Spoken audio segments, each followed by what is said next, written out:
ভাইরে ভাই, আপনারা অনেকে আছেন যারা কিনা কম দামের মধ্যে আইফোনের স্বাদ নেওয়ার জন্য ৪-৫ বছর আগের পুরাতন আইফোন কিনে বারবার ঠকে যাচ্ছেন। তো তাদের জন্যই এবার অ্যাপল কম দামের মধ্যে আইফোন নিয়ে আসছে এবং সবচেয়ে মজার ব্যাপার হচ্ছে গিয়ে এই আইফোনে থাকবে 8 জিবি র্যাম। হ্যাঁ গাইস, আইফোন 14 সিরিজেই ছিল 6 জিবি র্যাম, বাট এবার আইফোন SE 4 স্মার্টফোনটাতে 8 জিবি র্যাম থাকবে। সেটা কি কারণে একটু পরে জানাচ্ছি। তার আগে এই অ্যাপল আইফোন SE 4 স্মার্টফোনটা কেমন হবে সেটা জানিয়ে দেই। হুবহুব আইফোন 14 এর বডিতে ফিট করা হবে আইফোন SE 4K। আর অনেক বছর পরে এই বাজেট ক্যাটাগরির SE স্মার্টফোনটাতে পাওয়া যাবে ছোট্ট আকৃতির নচ। পেছনে ডুয়াল ক্যামেরার বদলে সিঙ্গেল 48 মেগাপিক্সেলের সনির ক্যামেরা সেন্সরকে ইউজ করতে যাচ্ছে অ্যাপল, যেটা দ্বারা কিনা 4K তে ভিডিও রেকর্ড করা পসিবল হবে। তার সাথে আপনারা তো সকলেই জানেন যে অ্যাপল কতটা ন্যাচারাল টাইপের ছবি প্রডিউস করে থাকে তাদের স্মার্টফোন দিয়ে। তো এখানেও তার ব্যতিক্রম হবে না। 12 মেগাপিক্সেলের সেলফি ক্যামেরা দ্বারাও 4K তে ভিডিও শুট করা পসিবল হবে, তাও আবার 30 থেকে 60 FPS এ। তো আর কি লাগে ভাই, যারা কিনা কন্টেন্ট ক্রিয়েট করে থাকেন, মানে ভিডিও তৈরি করে থাকেন, তারা এবার কম টাকায় আইফোন কিনেই লাভবান হবেন। তাছাড়া গাইস, এবার আইফোন SE 4 অথবা 2025 সালের এডিশনের এই ফোনটাতে অ্যাপলের নতুন বায়োনিক A18 চিপটা থাকবে, যেটা কিনা অ্যাপল তাদের আইফোন 16 সিরিজে ইউজ করেছে, মানে 16 আর 16 প্লাস এই দুটো স্মার্টফোনে ইউজ করেছে। সো এত হাই পাওয়ারফুল চিপসেটের জন্যই ক্যামেরাতে 4K 60 FPS এ ভিডিও রেকর্ডের সুবিধা পেয়ে যাচ্ছি আমরা।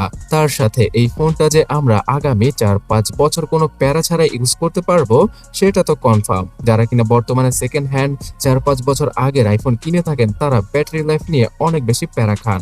তাছাড়া সেই ফোনগুলোতে কোনো না কোনো প্রবলেম থাকেই।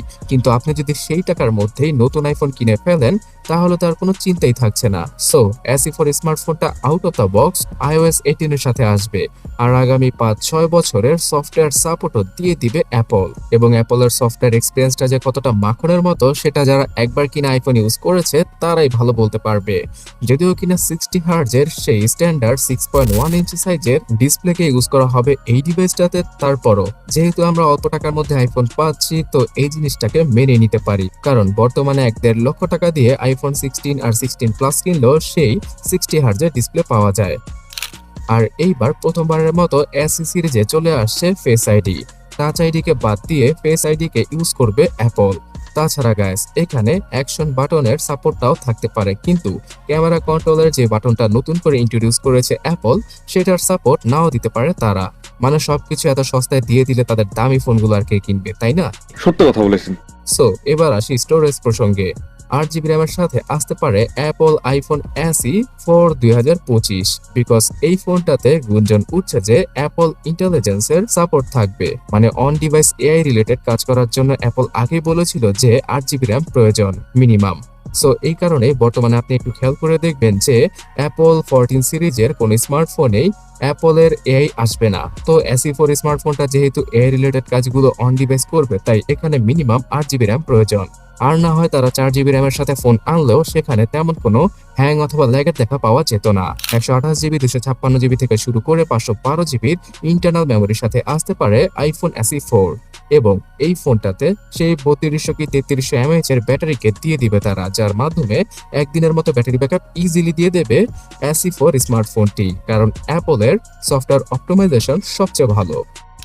সো গ্যাস, এত যে সস্তা সস্তা বললাম, আসলেই এই ফোনটা কেমন প্রাইসে পাওয়া যাবে? বিভিন্ন লিকস অনুযায়ী $499 ইউএস এর মার্কেটে চলে আসবে এই ডিভাইসটি 2025 সালের মার্চ মাসের শুরুর দিকে। সো বাংলাদেশের মার্কেটে 55 থেকে 60,000 টাকার প্রাইস হওয়ার কথা থাকলেও আনঅফিশিয়াল ভাবেই আমরা এটাকে 70,000 টাকার আশেপাশে পেয়ে যাব। সো গ্যাস, আপনি এক্সাইটেড কিনা এই অ্যাপলের গরিবের আইফোনের জন্য? অবশ্যই কমেন্ট করে জানাবেন।